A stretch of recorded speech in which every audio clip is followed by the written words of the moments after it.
Alors vous l'avez dit, il y a du job en Savoie, simplement on a du mal à trouver des employés. Ceux qui ont du job ont justement beaucoup de saturation parce qu'il faut peut-être remplacer des bras qui nous manquent. Et de l'autre côté, on ne trouve pas les bons profils. Qu'est-ce qui se passe? Qu'est-ce qu'on peut faire? C'est une question qui reste presque éternelle depuis 2 ans maintenant. Oui, c'est vrai. Alors, le taux de chômage est très bas. On est à 5,2%. On est très proche de ce qu'on appelle un chômage structurel. Et pour autant, les entreprises souhaitent continuer à recruter.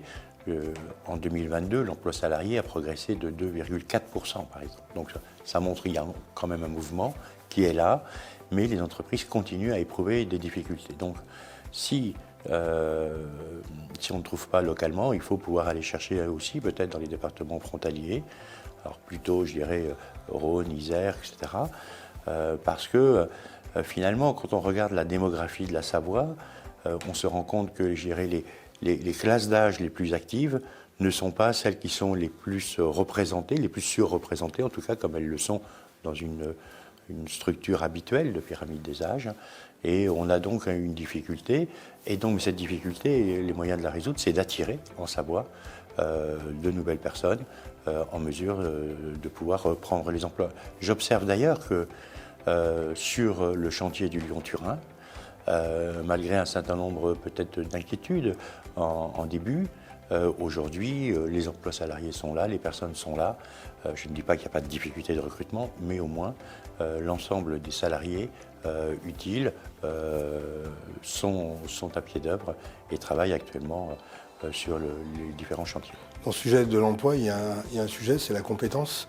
Monter en compétence, les formations, il y en a de nombreuses. Est-ce que c'est suffisant ? La question de l'emploi est évidemment une question compliquée. Vous évoquez les montées en compétences. Je ne suis pas sûr que les compétences soient toujours, dans tous les cas, le seul sujet. Vous avez beaucoup d'entreprises vont vous dire aujourd'hui, par exemple, nous, ce qu'on regarde davantage aujourd'hui dans un CV, c'est plutôt le bas du CV.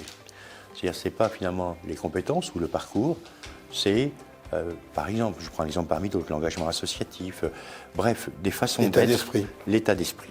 Et beaucoup d'entreprises disent, bien sûr, on a besoin d'un minimum de compétences, mais nous, en interne aussi, on sait former, on peut former. Et puis, il y a, pour ajuster également, bien sûr, le travail des CFA, voire du CRETA dans un certain nombre de cas. Donc, le sujet des compétences n'est pas... C'est celui des aptitudes, je dirais, davantage, celui de l'envie, qui me paraît vraiment central et en tout cas premier dans ces sujets de recrutement.